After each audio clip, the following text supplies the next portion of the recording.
जनकपुर नेपाल का प्रसिद्ध धार्मिक स्थल है। ये नगर प्राचीन काल में मिथिला की राजधानी माना जाता है। यहाँ पर प्रसिद्ध राजा जनक थे, जो सीता माता के पिता थे। यह शहर भगवान राम की ससुराल के रूप में विख्यात है। जनकपुर संप्रति नेपाल के जनकपुर अंचल और धनुषा जिला में स्थित है। यहाँ की प्रमुख भाषा मैथिली, हिंदी और नेपाली है। प्राचीन काल में यह विदेह राज्य की राजधानी थी। विदेह राज्य के संस्थापक निमि के वंश में महाराज सीरध्वज जनक 22वें जनक थे और अयोध्यापति राजा दशरथ के समकालीन थे। दाशरथी राम की अर्धांगिनी सीता मिथिलेश जनक सीरध्वज की पुत्री थी। महाकवि विद्यापति के ग्रंथ भू परिक्रमा में स्पष्ट शब्दों में लिखा है कि जनकपुर से 7 कोस दक्षिण महाराज जनक का राजमहल था।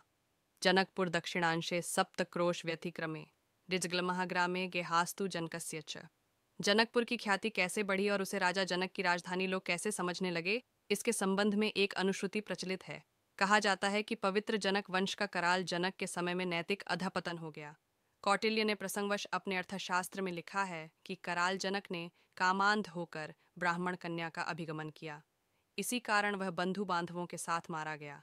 अश्वघोष ने भी अपने ग्रंथ बुद्ध चरित्र में इसकी पुष्टि की है। कराल जनक के वध के पश्चात जनक वंश में जो लोग बच गए, वे निकटवर्ती तराई के जंगलों में जा छुपे। जहां वे लोग छिपे थे, वह स्थान जनक के वंशजों के रहने के कारण जनकपुर कहलाने लगा। रामायण कथा के अनुसार जनक राजाओं में सबसे प्रसिद्ध सीरध्वज जनक हुए। यह बहुत ही विद्वान एवं धार्मिक विचारों वाले थे। शिव के प्रति इनकी अगाध श्रद्धा थी। इनकी भक्ति से प्रसन्न होकर भगवान शंकर ने इन्हें अपना धनुष प्रदान किया था। यह धनुष अत्यंत भारी था। जनक की पुत्री सीता धर्मपरायण थी। वह नियमित रूप से पूजा स्थल की साफ सफाई स्वयं करती थी। एक दिन की बात है, जनक जी जब पूजा करने आए तो उन्होंने देखा कि शिव का धनुष एक हाथ में लिए हुए सीता पूजा स्थल की सफाई कर रही हैं। इस दृश्य को देखकर जनक जी आश्चर्यचकित रह गए कि इस अत्यंत भारी धनुष को एक सुकुमारी ने कैसे उठा लिया।